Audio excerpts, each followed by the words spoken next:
I'm Britt Burton and you're watching Beta Records TV, and today we're here with Tom Callahan, a man who has done so many things in the music industry. Thank you so much for coming by today. My pleasure. Good to be here. Now, I know that you've really had your hand in so many things across the board in the music industry, from managing different artists to starting your own companies to consulting, but how did you get your start in music? I was like a lot of other people here. I was a musician out of Boston, and I came out here to continue playing and performing, and things took certain turns and ended up in the record business. And I think it was 1987. I was working for Enigma Records and doing heavy metal promotion. That's basically how I got started. Yeah. So how did you fall into the heavy metal promotion? Did you start out as a rocker yourself? No, actually, funny, I lied. Because I was trying to get in the business as an intern, and I was 24, 25 years old, and kept calling, and they said, first of all, you're too old to be an intern, and secondly, we don't need anybody. So this is the only person I knew in the business. I kept calling, and then he finally said, well, do you know anything about heavy metal? And I said, yeah, of course I do.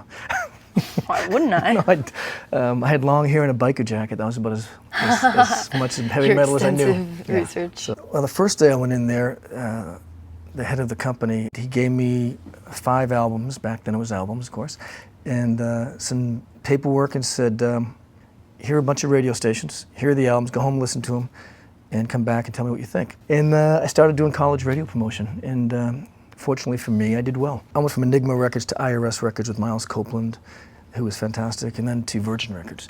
And then you created a company called TCA, which was, what was that short for?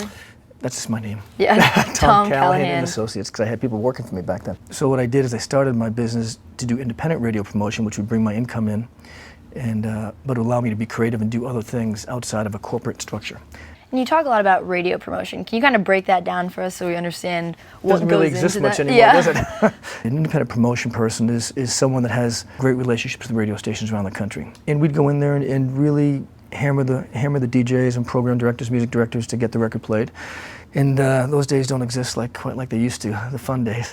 Why do you think that is? I'll tell you, a lot of it was corporate downsizing, corporate mergers, I should say, like Clear Channel and these, buying all these smaller companies. And what happened was, I think the merging of all this, the big broadcast groups really kind of took a lot of the interesting music away from radio, and it became very stale to me. And I actually did radio promotion all the way up till about 4 or 5 years ago, 6 years ago, but I started a record label called Development Entertainment and had a couple of hits there with an artist named Susie Kay.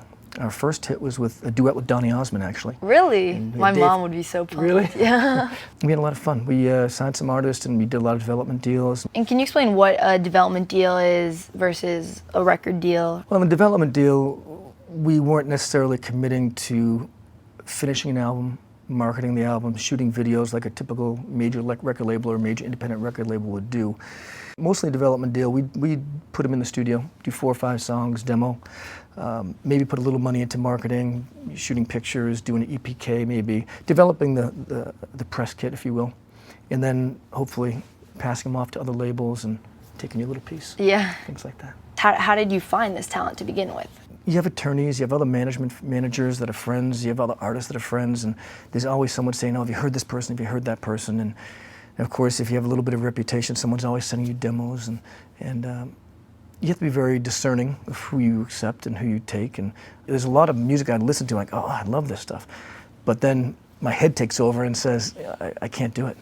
You really want to do the best job you can for your artist always, and that's the whole name of the game. That's what you do. It's not about you, it's about the artist. So you have to be really careful. Well, thank you so much for stopping by pleasure. and sharing your Good to be here with story. you. And everyone else, stay tuned. You're watching Beta Records TV.